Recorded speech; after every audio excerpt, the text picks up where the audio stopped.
amigos, welcome back to my YouTube channel. Thank you so much for checking out my new video. I want to say that it's obviously been a very long time since I've posted a video. I'm not sure exactly how long, but it's been a while, many months. I've had so many lovely comments from you guys, the viewers, about videos that I've made in the past. I'm so appreciative of everyone for leaving a comment and taking an interest in our journey here. In the last few weeks, I've had numerous comments from people asking if we're still in Spain and why I stopped making videos. And the answer is yes, we are still living in Malaga in the apartment that I showed in my apartment tour video. We are settled in and we really love living in Malaga. The advantage of being here is that we are now living in Europe, so it means that we have access to many other places around us more easily than the journey from Canada. We just got back from a trip to the Netherlands, which is where my father was born, so that was really great to go visit family that we haven't seen in a very long time. And thankfully, my dad was able to join us there. My parents were visiting the Netherlands as well as spending a week in Malaga, so it was really nice that they were with us on the trip and we could go see family with them and get to know some people who hopefully we'll be able to go back and visit in the near future. We also really enjoy the climate here. We enjoy the lifestyle, being able to go out and eat in restaurants all the time, going out for walks, being near the ocean, taking in the amazing view that we are so fortunate to have in our apartment. In general, enjoying the very relaxed lifestyle. Today's video is one that I think will be very helpful for the viewers on my channel and subscribers who are watching my videos because you're interested in moving to Spain and are looking for information. A lot of the comments that are left on my channel are from people who have questions about various aspects of coming here, like how to get a visa, what's it like in Malaga, looking for apartments, getting here, different aspects about that, as well as, shipping things and lifestyle and, all the things that you need to think about when you're considering a big move. And especially a lot of people on my subscriber list who are American or Canadian and are looking to come here. I am really not an expert on any of these. All I can speak to is my own experiences as well as information that I've learned from the sources that I'm about to give you. But I think the important thing when you're considering this kind of a move is to do a lot of research. Obviously, you're doing that by watching my videos, but there are other places that you may not think about looking for information. The first one is Facebook groups. I get so much good information from Facebook groups.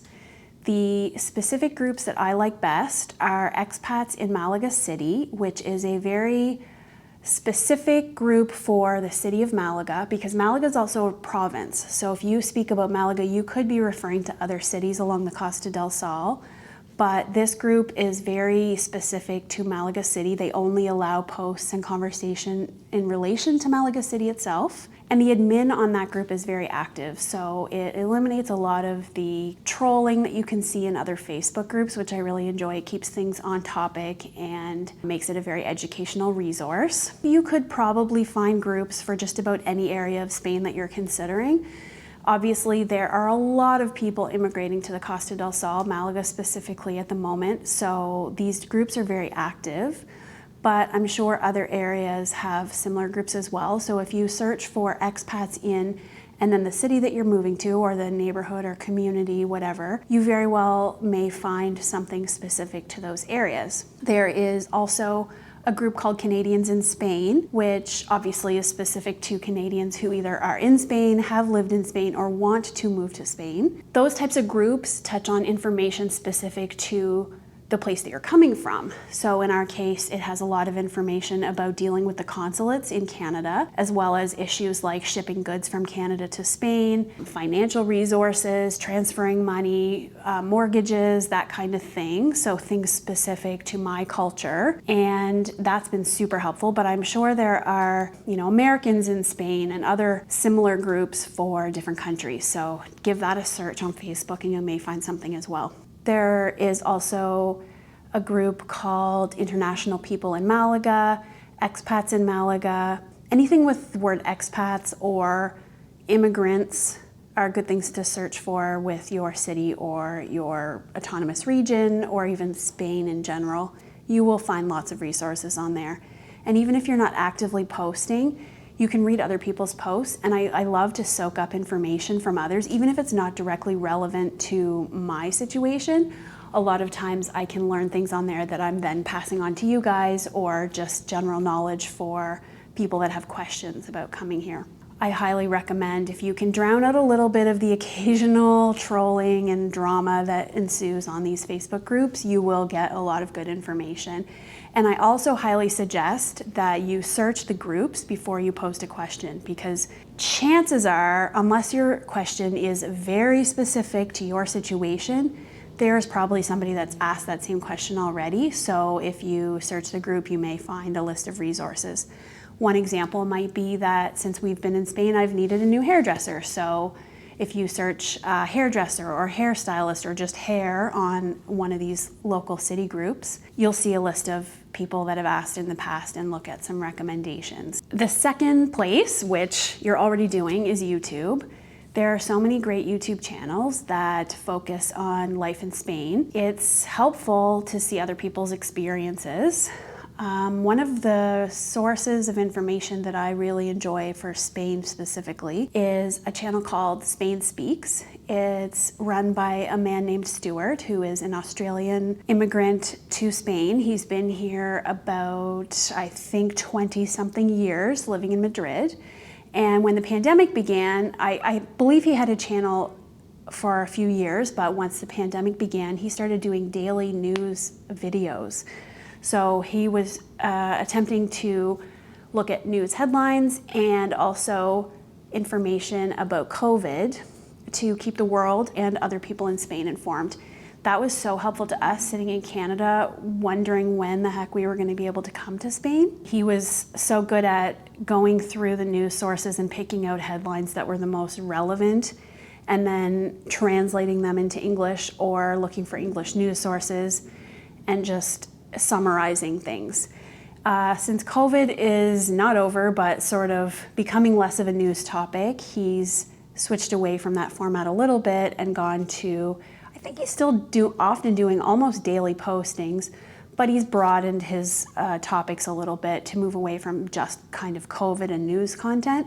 But he does talk about, current affairs, news headlines, still occasional updates on COVID. He also interviews other expats in Spain and talks about people or with people from different areas of the country, and he's done a lot of collaborations. So definitely recommend Spain Speaks. Stuart has a very dry type of humor, and when he gets people making rude comments and trolling, he loves to give a very no-nonsense response to those people, and it cracks me up every time. There are many other channels. I don't follow many other similar channels to mine. I didn't want to be skewed by watching too much content from people in my community on YouTube. I think it's better to create original content by coming up with your own ideas than to be watching a ton of things in your genre and then ending up making it all too similar or copying them. So I preferred to just kind of stay away from that because I just didn't want to be too heavily influenced. So I don't have a lot of other recommendations, but I know if you search Malaga, that might be how you found my channel in the first place, and you will find other channels that are similar to mine. The third source of information is blogs and professional websites that have blog posts. So there are many companies who do business with expats or have businesses that are here to assist expats, and therefore, as a marketing tactic for search engine optimization or SEO, they will make blog posts on their website. So there are quite a lot of topics that you can search for in Google that will bring up many, many blog posts with really helpful information. A common tactic is, the top 5 whatever, or the top 7, or this is how you do this, or how to blah, blah, blah. Any kind of tagline like that should get you some results, similar to how I'm titling this video. Give that a search. You'll find all kinds of good things on Google. It sounds a little bit obvious, but I know that not everybody is used to doing in-depth research on these kinds of things, so I thought I would mention it. The fourth source of really good information would be an immigration lawyer. We are very fortunate that when we moved here, we were assisted by Trevor's company who helped us move here. So we were provided with an immigration lawyer. I know that it is very possible to move to Spain without hiring a lawyer. All the paperwork can be done yourself. In our case, because we got a work visa, it required a lawyer on the company's end to handle the application for the work permit that they needed for us to then apply for our visa. So it was a multi-step process that they used a lawyer to achieve. But majority of people who are coming here are coming on their own on a non-lucrative visa or maybe a student visa, sometimes a golden visa. If you search for any of these terms, you'll be able to find information on what they are. That's not really what this video is about, but maybe I will make a video in the future about the different types of visas. For those kinds of visas, it is possible to do that without a lawyer. So don't think that you have to hire one or that it's an expense that you are required to incur. But if you're really not sure and you want to cut some corners and get the answer straight from a reliable source, it is very helpful to hire an immigration lawyer because they will be able to make sure that all your paperwork is done right the first time and that you are not missing any steps and you don't have a lot of confidence. Then hiring a lawyer will help you skip that step.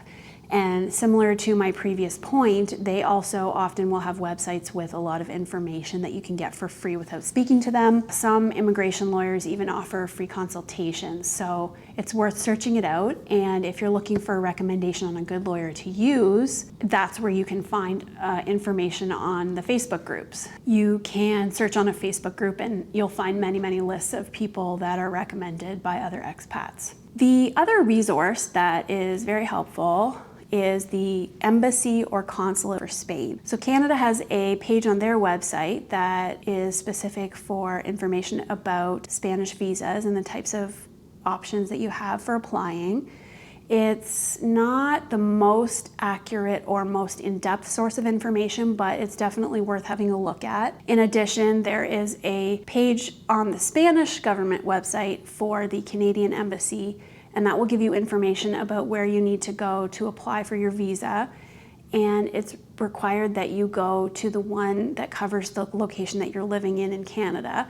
And I believe that would be the same in the US. So in our case, being from the East Coast of Canada, we had to apply at the Montreal Embassy, but I believe in all the other provinces in Canada besides Quebec and the Maritimes, you have to apply at the Toronto Embassy. No, at the Toronto Consulate, I should say. It's really good to go on the Spain website and look at all the information that they provide about where to apply and how to do it. You can find copies of all the paperwork that you need to fill in. That should be a good starting point for the official source of information. Other place that you can look is at the Embassy of Canada website in Madrid, or for any country that you're living in. So the American Embassy or any European country, anywhere in the world, they would probably have an embassy in Spain, and they would have a website that would give information about people from your country that are living in or looking at living in Spain.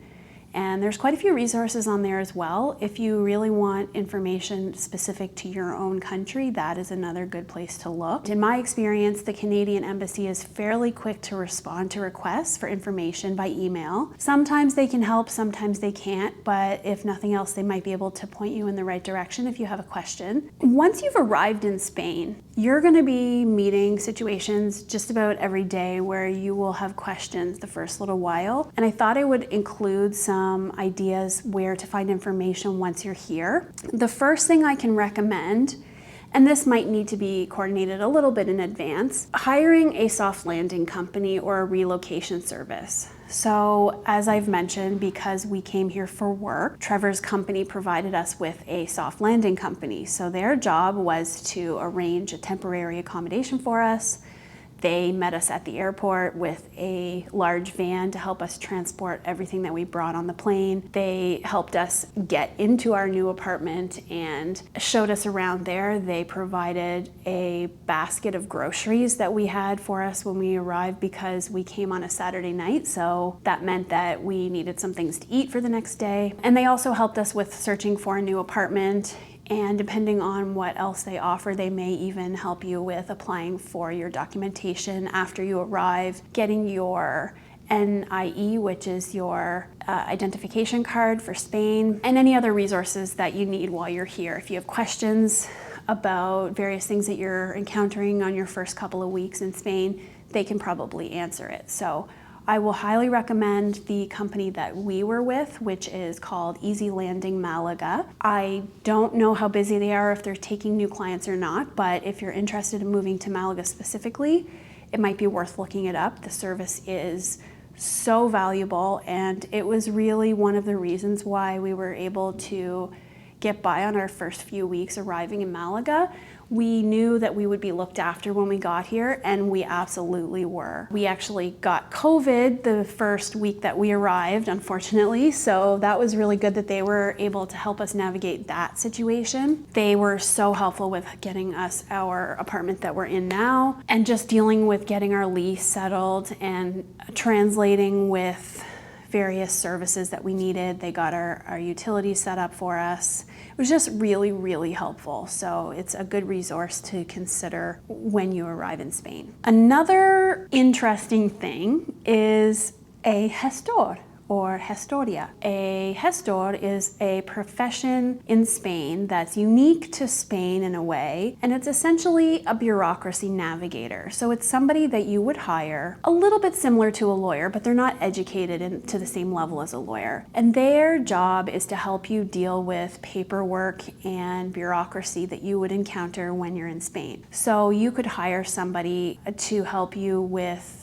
applying for your NIE, your NIA, as they call it here, or your TIE, your TIA, which is your identification card that you will need once you arrive. They can help you with signing contracts or leases. They can help you with buying a car. If you need to deal with government agencies, for example, to get your COVID certificate, get registered in the health center, get a digital certificate to allow you to access government services online, any of those kinds of things. If you don't feel comfortable doing that on your own, or you don't know how to navigate it or how to speak the language in order to communicate, then you can hire somebody to help you with these things. The company Trevor works for provided us also with a gestor, and they did exactly that. They helped us get our NIA cards. They took us to the police station to apply. They made sure that all the paperwork was filled in. They did it for us before we went, so when we knew that when we walked in the building, we would have everything we needed. Which, funny story, an aside, is that we still didn't have everything we needed. This is how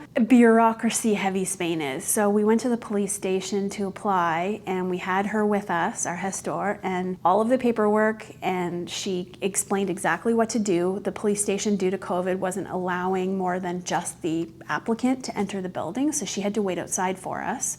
We get in there, of course, they don't speak really any English, but we were able to just hand them the papers. Trevor and I went separately to two different employees. They were looking for a copy of the visa page of our passport, which we didn't have. We ended up going outside and have them speak to our gestor outside, and she was like, why are you asking for this? I've applied for many of these and no one has ever asked for this information in the past. And they were like, no, we need this paper. So she ended up taking our passports across the street to a photocopy place and getting that copy made so that we had it, and then we had to go back in the building and apply. It just goes to show that even an expert sometimes runs into hiccups because the requirements change daily and there's very little information on exactly what you need. So at least in this situation, we were able to have her deal with it, and we weren't stuck trying to scramble and figure it out. In the end, it all worked out. In Canada, I would like to think that if you showed up somewhere and you didn't have a photocopy that you needed of a document that was in your hand, they would just go to a copy machine in the office and copy it and be done, and just include it with your paperwork, and that would be it. But no, here they couldn't do that. They won't do that. It was up to us to leave, get the copy, and return. So having her there to deal with that was invaluable and well worth the fee. Even though we weren't actually paying for it out of our pocket, I think even if you have to pay for it yourself, it could be very worthwhile. The last resource once you arrive is meetup.com. So I was looking for a place to do yoga. I was looking for some places where I could meet new people, girls' nights, just different types of activities in town. And Meetup.com has lots of resources for different groups that meet for social events. They also have different events for business topics. Like, for example, if you're in the technology sector, there are various groups that meet. There are groups for digital nomads, people that are working remotely and they just want to have a community. If you can think of a type of group or a sport even, or a workout activity or a social gathering, book clubs, etc., check meetup.com for the city that you're in, and chances are they'll have a group. And if there isn't a group, maybe you would consider starting one. And it's just a good place to find like-minded people that helps you build a community in your new city. You get to know more about your city, and it just helps you feel more settled and at home when you can meet some people as soon as you arrive. And on that same vein, I also recommend Bumble BFF. It's a service offshoot of the dating app Bumble. Bumble BFF is specific to meeting friends of your same gender. So you create a profile similar to Tinder or Bumble, and you post your photos and some information about yourself, things that you're interested in. It allows people to swipe through profiles and say yes or no, and then if you match up with somebody, you can talk to them on the app. Ideally, then you would make an arrangement to meet. So I have met quite a few really wonderful women in Malaga who I have been friends with since almost the beginning of being here, and I've found people from all over the world, different cultures. I found a fellow Canadian who I'm good friends with. Beyond the soft landing and the Gestor assistance, I think Bumble BFF was my primary source of being able to feel like Malaga is a place that I want to live and stay, and I feel like I belong here, and I have community, I have companionship, I have a social life, more so than I ever had in Halifax. I think when you're from a place, it's really hard to meet people, but when you come to a place like Malaga, where there is a high population of expats, everybody has a similar goal in mind of wanting to meet other people.